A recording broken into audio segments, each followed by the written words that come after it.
Hi everyone.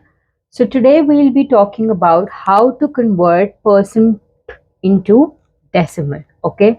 So what does percent mean? So percent means per hundred. Okay. And we have to convert it to decimal, say per one. Okay.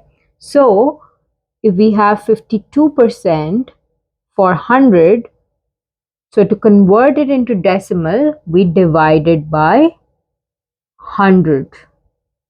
And we remove the percent sign because it's not per hundred anymore. So the rule is pretty simple. What is the rule? Whenever we have to divide percent to decimal, we divide it by 100. Okay, and remember, no percent sign because we've converted percent to a decimal. Okay, so now what does this translate to? 0.52. Okay, so if you want to see how we did 0.52, we've covered multiplying and dividing by different powers of 10 in a different video. Do check that out.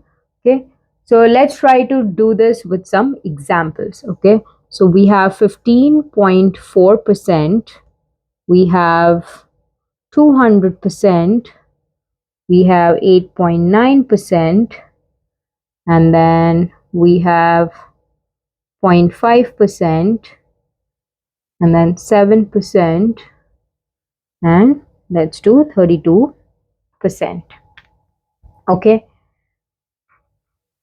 so quickly, whenever we are dividing by 100, the decimal moves forward because we are reducing the value, and whenever we multiply by 100, the decimal moves towards the right because we are increasing the value. Okay, so here we have a decimal and we have to divide it by 100, so the decimal moves towards the left, and we have two zeros, so it moves two places to the left.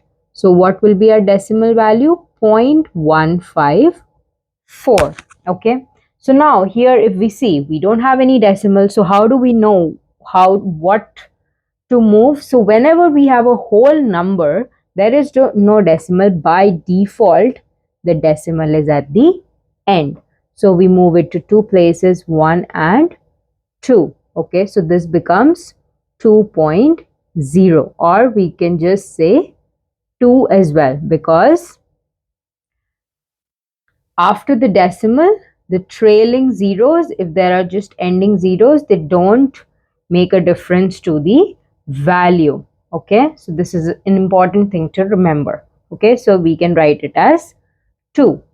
Now here, the decimal is after 8, so we move it two places to the left. Now here, there is no number, so what do? We fill this place with 0 because adding a 0 before does not change its value. Okay, so we 0.089. Okay, this is the decimal value. Now let's see here.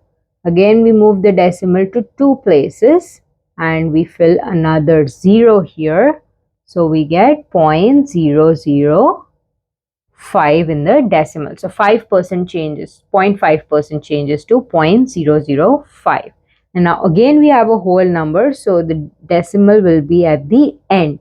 So we move 1 and 2 places, we fill it with 0 and it becomes 0.07. This is again a whole number, so the decimal will be at the end. And we divide it by 100, it moves two places to the front, so this becomes 0.32. Okay, so I hope this is clear. If you have any questions, please write down in the comments below, and thanks for watching. See you in the next video.